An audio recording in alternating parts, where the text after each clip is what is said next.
Ladies and gentlemen and children of all ages, the play's The Thing, with your host, Judy Sleed. Special guest, Dr. Levine Madori, professor and author. Now here's Judy. In Paris. Thank you again, Lee, for we're going to have another wonderful guest here, wonderful half hour.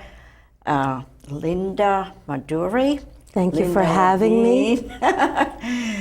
Yeah, Linda is a very pretty lady, and she's extremely talented.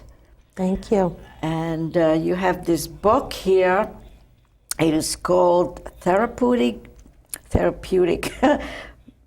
You say it because I have an accent. Therapeutic Thematic Arts Programming, and it's for older adults, as well as those with any cognitive problems, as well as Alzheimer's disease. Now, I don't even know what question to ask you first about what does this mean? What's in this book? Well, let me start by saying that we're right now living in a world which is rapidly aging.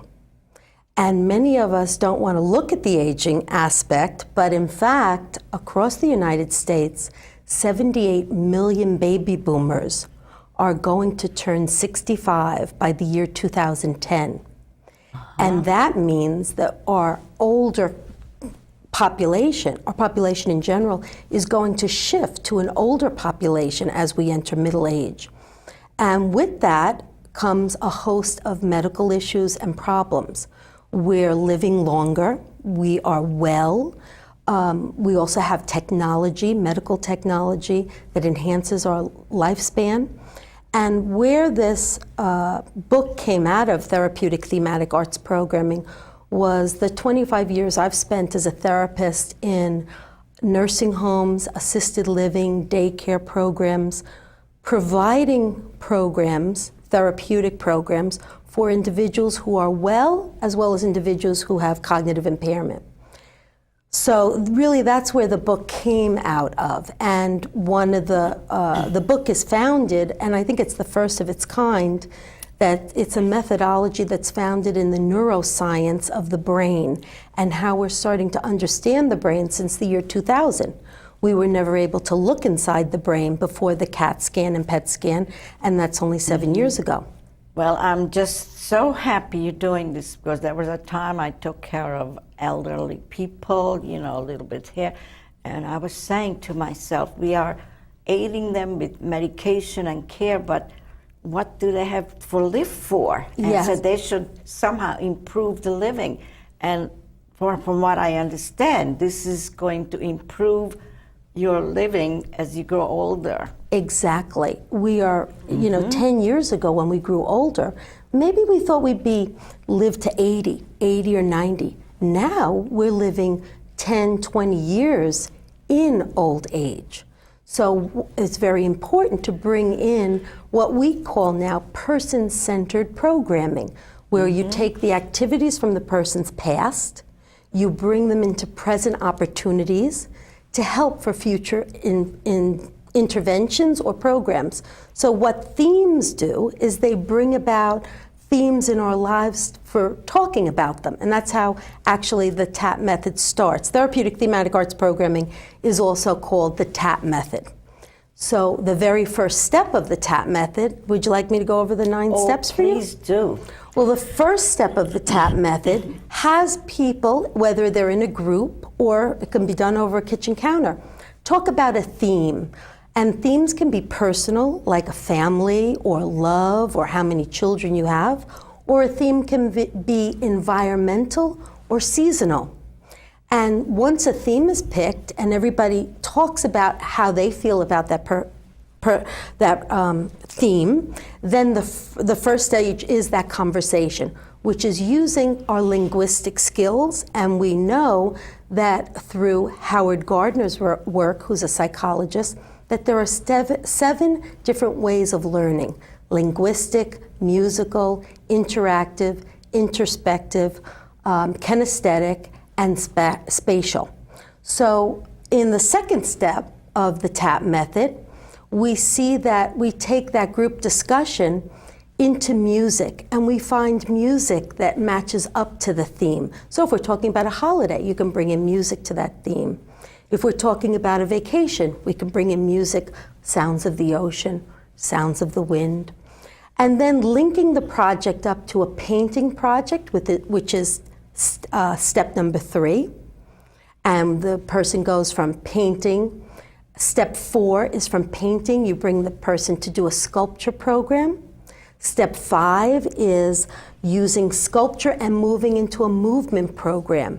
And from movement, step 6 is moving into poetry and words. And step 7 is linking that program from poetry and words to a food program, maybe talking about how cultural food affects your life, whether you're from Spain or from Haiti, what types of foods you knew as a child. We go into step 8, which is to a theme event, because many times in nursing homes and community centers, they have theme programs, a big holiday birthday party or some such. And then the 9th step is taking a theme event and linking it up to a phototherapeutic activity. That sounds wonderful. And you talked a lot about senior centers or homes where these people live. So what you want to do is just have them use these programs. Well, yes. Today there are, I was just reading this the other day, there's 18,000 nursing homes in just the United States. And out of these 18,000 nursing homes, there are 1.2 million people in those homes who have Alzheimer's disease. And in the United States in total, there are 5 million people with Alzheimer's disease. That number is going to rise dramatically as we see the baby boomers get older, because there's such a large cohort of aging individuals. So are you saying that somebody who has Alzheimer's disease, they would benefit from your program? Or this what you Absolutely. talk about? Yes, because the TAP method uses right brain and left brain. So, for instance, I actually brought with me to show you today a photographic concept, which is arts for interaction. And this is a photograph of an image. You put it in front of me. Is this?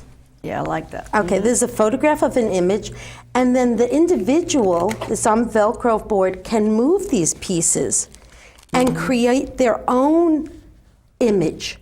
Now, we know through the neuroscience that moving pictures, picking these pieces up and putting them down in certain places, is actually utilizing our right brain, because our right brain is creativity.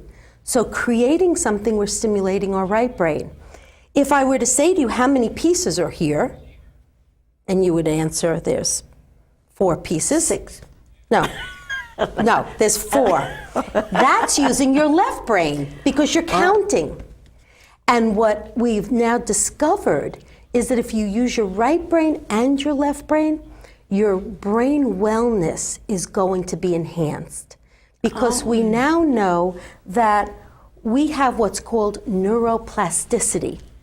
Neuroplasticity is the ability for the cells in our brain, your brain, my brain, everyone, to make new cells when we are stimulated visually or verbally or environmentally. Right?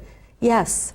Oh, that's really very, very interesting and promising. Yes, it is. It's very promising because we never really knew before 2001 that neuroplasticity even existed. We thought up until the year 2000 that we were born, and by age 5 we had our whole brain developed. And from middle age to old age we just lost brain cells. Well, that's not true. We don't even have our whole brain developed till age 25, we've learned. Wow. And from 25 to 105, you are using and can improve your cognitive abilities by using both right brain and left brain. So it's very important for people, for instance, if you're always a mathematician, you've always been an accountant, that person should also look to do something creative, to take maybe a dance class or to take a painting class, because that balance between right brain and left brain enhances our brain wellness. How very, very interesting. I never thought of my thoughts as coming from a right or the left brain. So the more you diversify, the healthier you are. Yes, absolutely. And this came out of the research of Marion Diamond in UCLA, where she studied the brains of individuals who had passed on. And she saw that the brains, specifically the hippocampus, is thicker and plumper in individuals who have higher education. The hippo what? It's called the hippocampus. Hippocampus. We have two of them. It's right in the middle of our head, above our ears. And that's the area of our brain that can grow with use or shrink if we don't use it. So if you go home at age 65 and sit on a couch, your hippocampus is going to shrink up. If you go out and you're active and engaged, your hippocampus can change mass, shape, and density. Well, that's why they say what you don't use, you lose. That's exactly right. And so the TAP method is now formulated and built on using the arts, whether it be music, dance, movement, to enhance our brain wellness, which hopefully we will look to prevent cognitive decline with specifically people with Alzheimer's disease. Because if you keep people engaged and active, then the brain can thwart off getting these abnormal plaques and tangles. Yeah, I can see that when people become like elderly and they're all alone and you sit in their room in the dark, Exactly. how everything stops. Yes, yes. Well, I would like to know where you're from, where were you born? Well, I actually was born in the Bronx. And Bronx. For 3 years, and then I moved to Westchester. My background, first and foremost, was always an artist. I thought I was going to teach art at a very young age. What type of art? I did sculpture and painting. I'm an avid oil painter today. Wow. Matter of fact, the cover is one of my oil paintings. Oh. And I use my oil paintings in some of the products that I've developed for individuals to interact, arts for interaction, so that arts are developed so that I could interact with you over an activity. And so I have a master's in art therapy and I have a master's in therapeutic recreation, and my PhD was from NYU in studying health education and looking at cognitive impairments through therapeutic activities. And so my dissertation research looked at 120 individuals in 5 different nursing homes in New York City. And I looked at the very first day they went into the nursing home, and then 365 days later. And the individuals only had to have mild Alzheimer's disease. So they couldn't have a broken hip, they couldn't be on any medicine.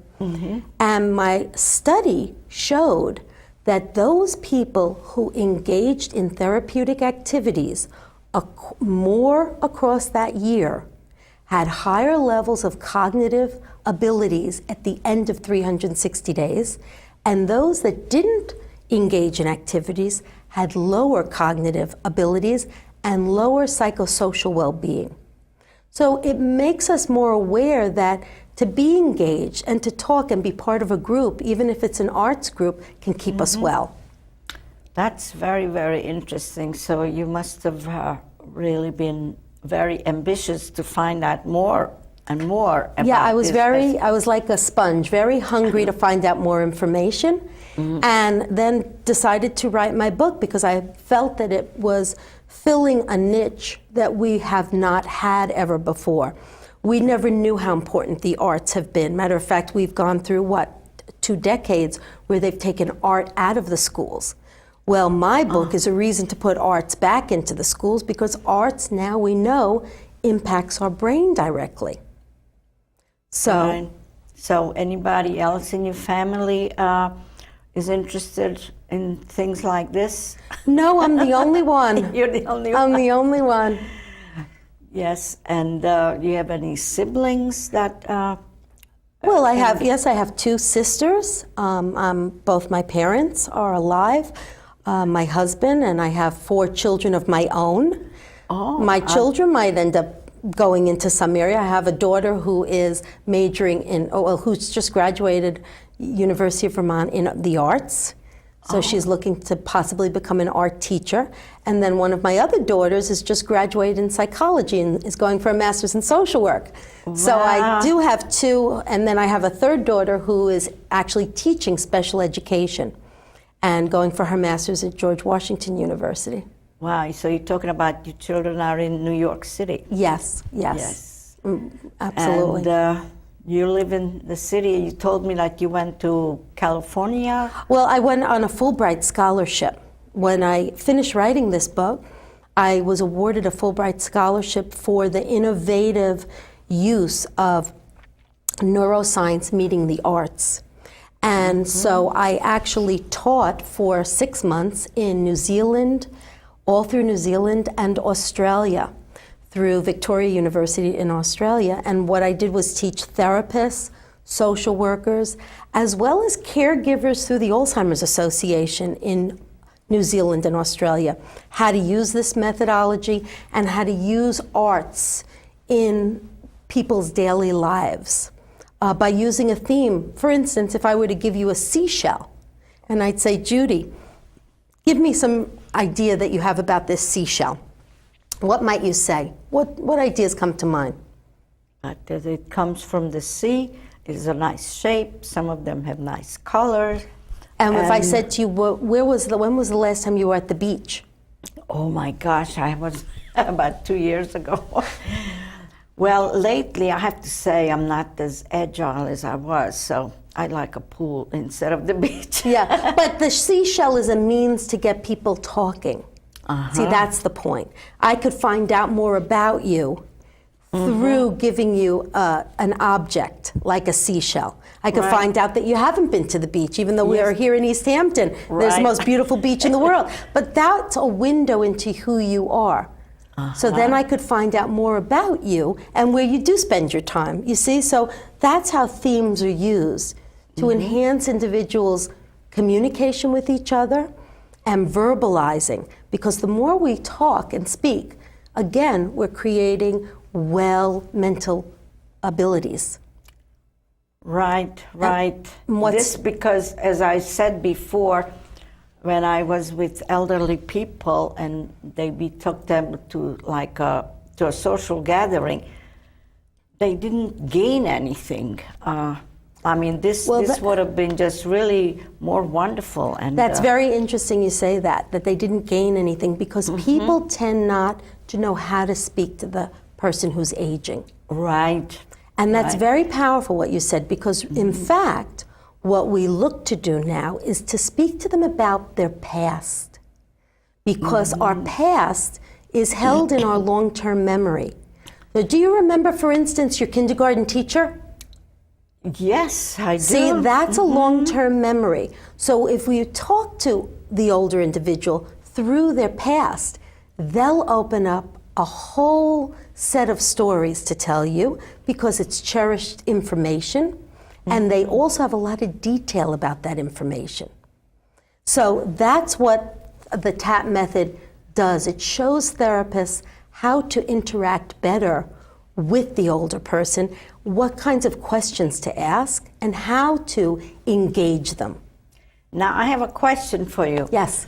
When an individual whose memory is not good, if they tell you something that is not true, would you just, they are mistaken, would you just tell them, no, you're wrong, or would you just go along with them and just not to embarrass them that they've said something wrong? That's a very good question. We now know that was a whole element of psychology that's changed in the last 2 decades. 2 decades ago, they would have said, no, correct the person, tell them that's not correct.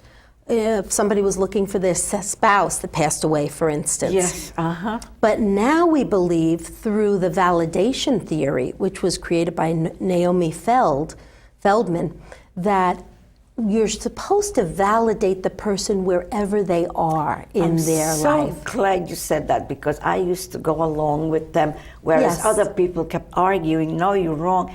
And I would say, just hold back, and I Yes. said, just let's go along with Yes, so you knew, because Yeah. it's important to go along with where they are.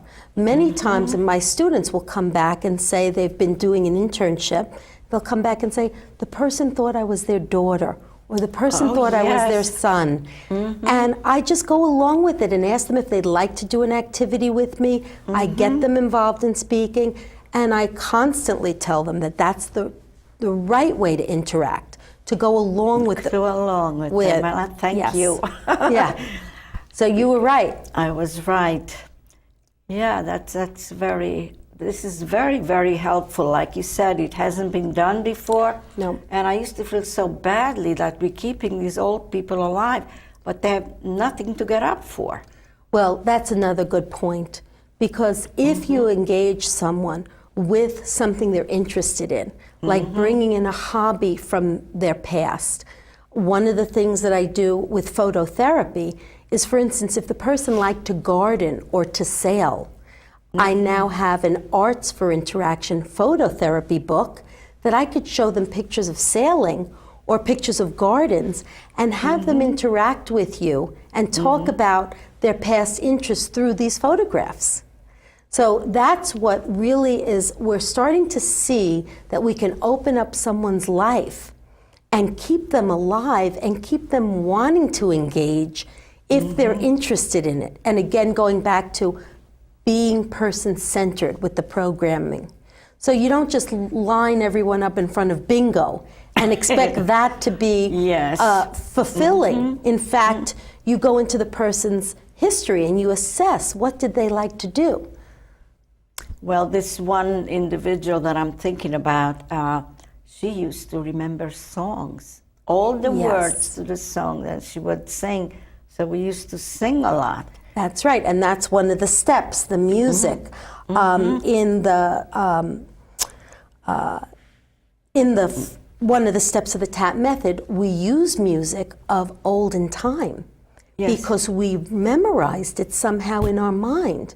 We don't know why, but music causes an emotional snapshot. So if you take a piece of music, if you're driving in your car and a piece of music comes on, does it not bring you back to who you were with? A special person, a special girlfriend? And so music is very powerful to the human psyche. So music is a great aspect to use, and it's part of the TAP method with people who are older, because they remember the music where they might not remember my name. Right. Now, this method for how to deal with people whose memory is going, is this something that you would be teaching to the people who work in homes? Yes, I teach at St. Thomas Aquinas College in Rockland County, and my students who learn therapeutic recreation, actually I've developed a course now that they learn how to engage the TAP method in their internship. So they create a theme. Their responsibility is to go into the nursing home or the community center where they're working and create a theme using all these 9 steps. And they have to photograph themselves with the individuals, having conversation about a theme, picking a theme. For instance, we're coming into September. It's a time for change, right? The weather changes, people change, they go from vacation to work. Well, the TAP method, to use a theme, the person could maybe use the theme of change in autumn. So you might put on autumn music and then have them think about what forest they've been in and the changing leaves, then have them draw those leaves. Then from drawing, maybe they want to sculpt their Halloween pumpkin because it's going into October and Halloween.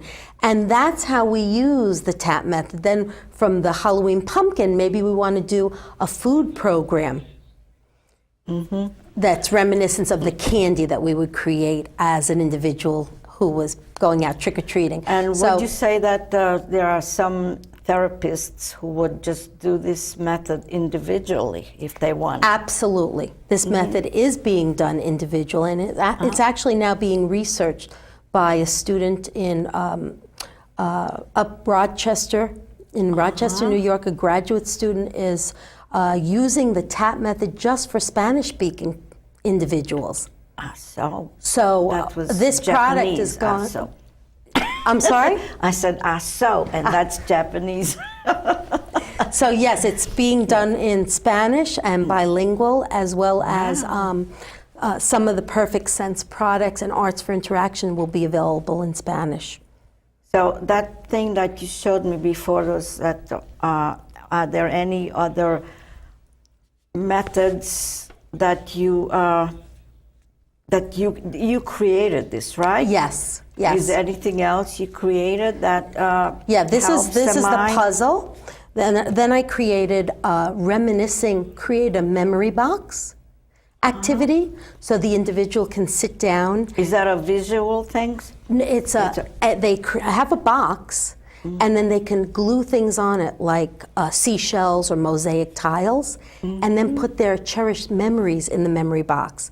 And what's wonderful is these type of products help intergenerationally, so grandchildren can interact with their grandparents using these type of activities. So beyond the activity box, there's a sculpture kit, and there's painting to music. So these are all different activities that can be engaging. Well, I think this is really a wonderful thing that you created, and I think you're going to go down in history books. Well, thank you. And believe it or not, our time is up, and I want to thank you so much for giving this information. Thank you for having me. And to the world. And I want to thank everybody who helped me to create this show. And tune in again next week. It's another wonderful guest, Dan Bailey. He's a musician, drummer. Wonderful.